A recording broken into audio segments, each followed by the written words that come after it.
Morning everyone, কেমন আছো? আশা করি সবাই ভালো আছো। আজকে সকাল 11:40 হয়ে গেছে। তো এখন ওকে ব্রেকফাস্ট দিয়ে দিয়েছি। ও ব্রেকফাস্ট খাচ্ছে ম্যাগি আর একটা দেখো সসের বোতল নিয়ে বসেছে। বিছনা মোটামুটি রেডি হয়ে গেছে, টিভি ছেড়ে রেখেছে। আর আমার মোটামুটি এখানে রান্না স্টার্ট হয়ে গেছে।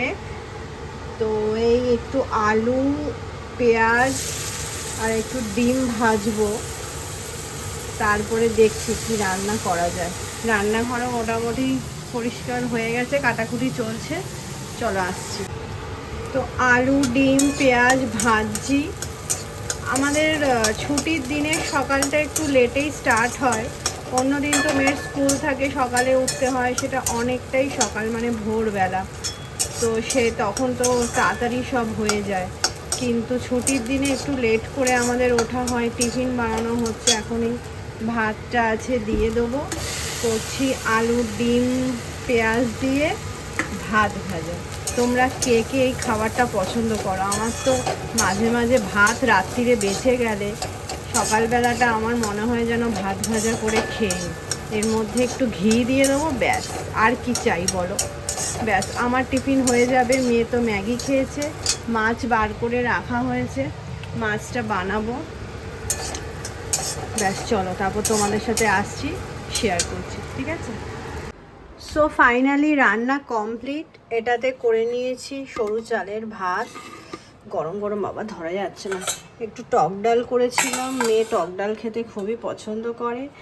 আর মা পাঠিয়েছিল চুনো মাছের তরকারি আর চিকেন দিয়ে বেগুন ভর্তা, যেটা হাফ মেয়ের অলরেডি খাওয়া হয়ে গেছে, কারণ ও এই ভর্তাটা খেতে খুব ভালোবাসে।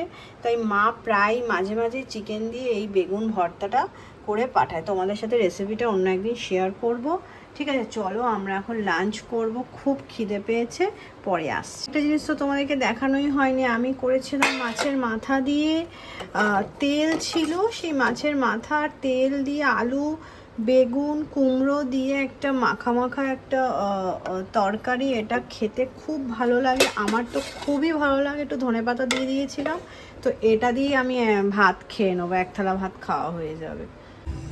দুপুরে খাওয়া দাওয়া করে তারপরে তরমুজ নিয়ে বসেছে, একাই কাটছে, একাই খাচ্ছে। ওয়াও, আমার স্টাইলের তরমুজ, তোর আইসক্রিম তরমুজ।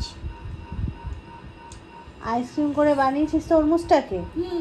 সত্যি বাবা, তুই পারিস, তুই পারিস। স্টিক ছিল,